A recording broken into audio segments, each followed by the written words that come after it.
Steve and Jill here. Hi. Welcome to the Land Academy Show. Sorry, the House Academy Show this Wednesday.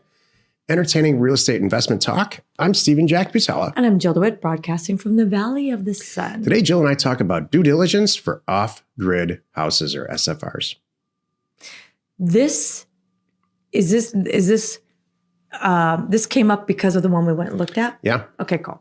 So we're going to tell you all about that. We drove, an hour and a half each way to check out a really cool property. Full-blown real ranch. Jill will tell you all about it. Let me remind you. We drove an hour and a half each way. Am I going to do that, every weekend? Maybe not. Right. So, and then it was a good at least half hour from civilization. Yeah, easy. Mm-hmm.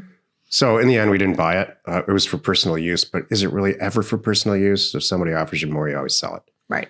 It's a lot of work. We'll explain it. Yeah. But it was off-grid. It was an interesting due diligence process. Really cool. Before we get into it, let's take a question posted by one of our members on the landinvestors.com online community. It's free. Please don't forget to subscribe on the Land Academy YouTube channel. Comment on the shows you liked. Aaron wrote, "Hi, everyone. After receiving a signed purchase agreement, how often do you try to reduce the price? I got back 2 signed PAs today. I offered $12,500 and would probably sell for $20,000 to $24,000. And the other one I offered $7,000 and would probably sell for $12,000 to $15,000, not including title and agent costs. If they sell at the low end, each deal is a little skinny. At the same time, I have cash sitting around and I'd like to keep it moving. A 30 to 50% return in a couple of months would be pretty awesome in any other context." You want to go first? No. All right. I hate to be that guy. So I'm assuming you came in higher, obviously, than you intended to on these offers. Or there's maybe you didn't come in higher. Maybe now that you've looked at the properties, you realize, oh, because it's in this area, or because the access is this situation, or it doesn't have the attributes I thought it did. Something like that means that your sales price is lower than what you were originally expecting. So there's a couple ways to look at this. There's a lot of ways to look at this. But first of all, I don't want you to go, if you have to adjust the sales price for something like that, I get it. But you don't want to be that guy and try to do that on every deal. That's just going to, it's going to you're going to be miserable with this, by the way. Always talking people, down. It's harder to take away money than it is to add money. We always try to come in lower and then add to it when we find out some great things about the property. So you could go back to the seller and point out, because I thought it had X and it doesn't.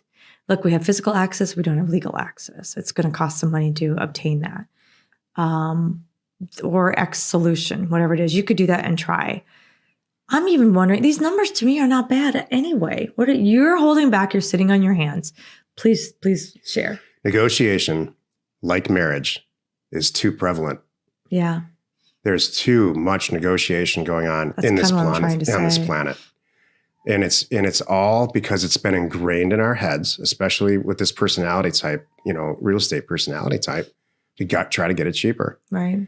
When in reality, if you send a bunch of mailers out and they're priced correctly and they come back and they're signed, you need to move the deal through. 2 days ago, we just did a show called Machining Events. Right. So no, I hate negotiation. I've said this many, many times. I can't stand it. Jill and I go to Mexico sometimes. There's all kinds of street vendors with some really nice stuff, artisan type, handmade stuff. They want $12. And some people, we sit there and watch. We'll try to get it for $8. I mean, they'll sit there for an hour trying to get it for $8. Yeah. I think these numbers are good. These numbers are great. I know. I just looked at them again. Yeah. $12,500 to sell for, so what? You sell for $20? Okay. Throw an escrow in there, whatever. You're still going to make 80%, $6-8 grand, or 6, let's just say. Yeah, come on. And you know what? On the low end. Okay. So you're going to make 6 to 10 grand on this. I think that's okay. You know what? The next time you send out your mailer, I bet you're going to come in hotter. and lower Yep. them and make sure that you don't do it like this. You can do it this way, Yeah. or you can send out 3 times as much mail, price it lower, and then pick and choose. We're going to get more deals this way. Negotiation is a disease. Yeah. That's what I think. I'm looking at these numbers and I Slows think you everything did down. just fine. Me too. And again, if there's some really big thing, point it out and bring it up, but only rarely, not every time. I'm not picking on you at all, and I'm glad I chose this topic because everybody Mm-hmm. needs to hear this. It's way too overused. I think it's a mental, it's a mental concept or mental issue about getting stuff cheaper. When we buy, Jill and I buy all of our furniture used. This is a personal note. We buy it used and we pay full price. If we like it, we buy it. Mm-hmm. And that's it. It could be priced half of what they actually really price it, where they price it. And most people, like 90% of the people I know, are going to go in and still try to get it cheaper. I know. It really bugs me if you can't tell. So I do, especially, back in the day, earlier days of Land Academy, that was our thing, double our money. And I remember people saying, oh, I did it wrong because they didn't double their money. Yeah. Like, you didn't do it wrong. Oh, well, what do you mean you do? Like, oh, I screwed it all up. What happened? I only made 80%. Like, knock it off, everyone. Those are great numbers. And especially when you start getting into different product types, like things that we're doing in today's House Academy, if you're doing houses, you're not going to double your money. You're going to have a number that you need to make. I want to make at least 35,000 or whatever your number is, and that's great. So, and if you do it, especially inside of 30 days and you have 6 of them, hello, what's wrong with that? Here's the reason you would really negotiate, all kidding aside. Yeah. Because you send a bunch of mail out, a bunch of it comes back, you review the properties like we constantly talk about it, and you go in and find something surprising. Like, it doesn't have access. Love the property. I think I can sell it for more, but it needs to be $5,000 less to make up for some actual physical flaw. Mm-hmm. Or maybe there's some probate type work that you have to do because it's in the mother's name or some other version of that actually is going to cost real money to remedy. Then you go back and say, look, it's going to cost me $5,000 to $10,000 to fix all this. And by the way, the next person that comes along to buy this property is going to have to go through the same thing. So how about you just sell it right now, take the $5,000 to $10,000 off, and we go about our merry way. Mm-hmm. Exactly. There are people, and I've experienced these people throughout my career, that this is their job in life. They have assigned renegotiating prices, sometimes at the very, very end of the deal, because it's fun for them. Do you know what's funny? There's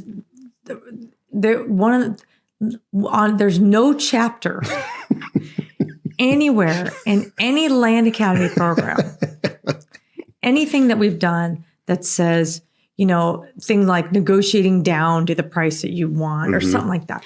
We do have, and if you're a member and you're on a Thursday call with us, we're going to tell you, you kind of went in too high. I'd rather it be this price, but we're not saying that because you need to, beat this person up. It's like, shucks, you priced it a little high on this one. And sometimes it's the opposite. Someone say, I offered this, they countered at that. Does this make sense? And we all go look at that number, go, you know what?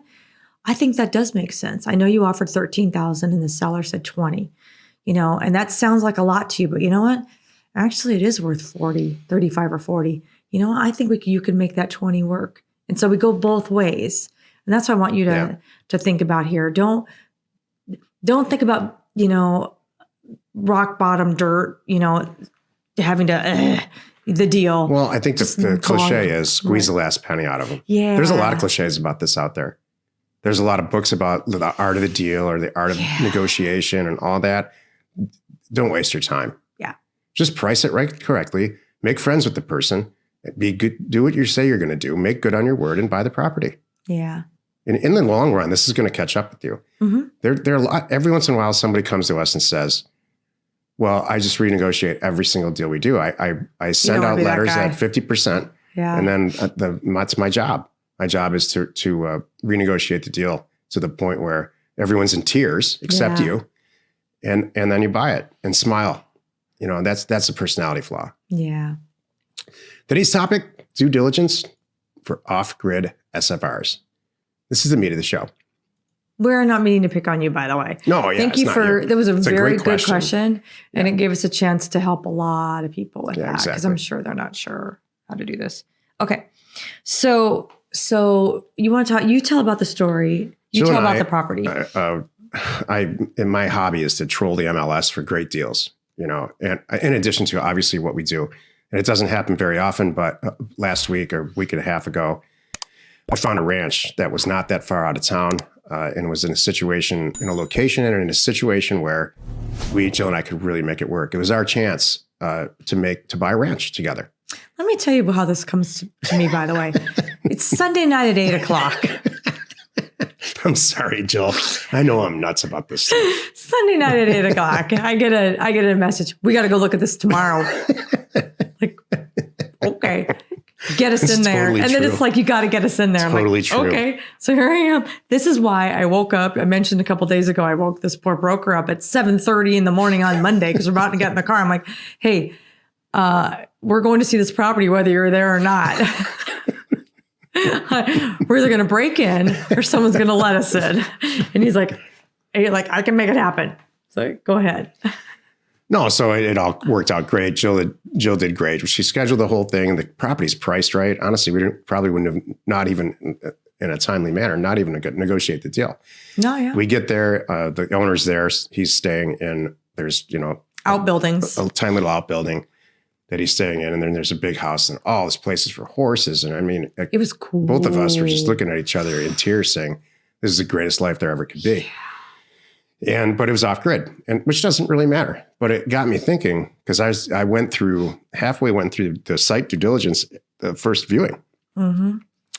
So he's got solar panels all over the place, and this guy did a great job. Professional installation, built the house himself, the whole thing. Class A solar and energy operation. Doesn't have air conditioning, which in Arizona is a huge problem. He said they left the state every summer, so we would have to deal with that. And so there's just due diligence for off-grid houses is way, way different than due diligence for a city house that's got tapped into city water and sewer, and it's got whatever publicly traded power company. It's just real easy but when you do due diligence for off-grid SFRs, there's a whole different checklist, and you really need to get one, maybe two inspectors who know about this stuff. Most of them don't, and look at it and say, this is going to be okay, or it needs to be replaced. It's funny. I think about the buyer, and I think about me if I were the buyer. And my first thought that came to mind is, can Amazon get out here? And what if I need eggs? Yeah. Seriously. And it's funny, but that's questions your buyer is going to have. So you need to kind of think about that. When I think about these rural and off-grid houses and properties, they're harder to price often. This one was. So when the price, we think it was a really great, fair price, and we know our stuff. It's for most people, they don't know. There's not a lot of comps. There's no similar kind comp within 50 miles, 100 miles. Well, we know the land value out there really well. I know, but most people don't. It's hard to do that. And if you're new to this business, it's going to be hard for you if you uncover some SFR in your, and it's way out there kind of thing. This is House Academy. So you're searching for homes, but you're not necessarily narrowing the radius. You're doing the zip code. So this one, some stuff might pop in. So it's harder to price, and it's harder to gauge the days on market. So the best thing, and I'm going to hand it back to you. That's okay. The best for me is, once you figure it out, this is all good. You buy it. You figure it out. It's the right price. You think it's great. You're going to flip it like you do in House Academy, which is awesome. You're the boots on the ground, or you have the boots on the ground. The number one thing you need to do is write the best possible, have the most pictures, and write the best possible description that you can for your buyers. Because that was a little bit confusing to me. This agent, I think, did a good job. He could have had more pictures, more maps. He could have conveyed the situation a little bit better. I would have liked to see more in the posting about two things. There were two things that he missed. One was travel time. He didn't properly convey, just probably because he didn't want to. Probably like, oh, this is going to be a negative thing, so don't do this. You can't say, oh, I don't want to really say it's 35 minutes because people won't go look at it if it's 35 minutes. You know what you're going to do is piss off people. Yep. The wrong people are going to get excited. You need to, and you're going to be forever having people let down. So you need to properly convey the travel time, what it really is. From here to here is 35 minutes. From here to here is an hour and a half. That's what people need to know. Just do it. And the other thing he missed the mark on was the rental opportunities. We didn't know until we went out there and sat down and had a conversation with the current owner what was really possible. Yeah. And that was at the very end. We walked around and fell in love with it. Horse stables and all kinds of stuff there that you could rent. And he shared with us what they used to do and how they would rent out the big house, rent out a couple, or even say have these out properties, right? This one It's on 20 acres. Right. This one I used to rent for $20 or like $2,000 a month, and it came with 2 stalls for horses. You had to pay for your horses. We just provided the stalls. You had to clean them, you had to feed them, you had to do all this stuff. But it's a beautiful opportunity for some people. That should have been in the posting. Sure. So that was my final thing. Just go ahead. Jill and I grew up in an age where the word sales was synonymous with trickery. And that is long, long gone. Sales Correct. now is providing information to the right people, because we can do this with the internet now, or the right people will actually find you, and providing the information and making sure stuff is priced right and being cool about it. That's what sales is now. I have to wonder if that's because you have me. I don't know if the planet's doing that. I'm not sure. I'm sure they're not. Okay. So that's it.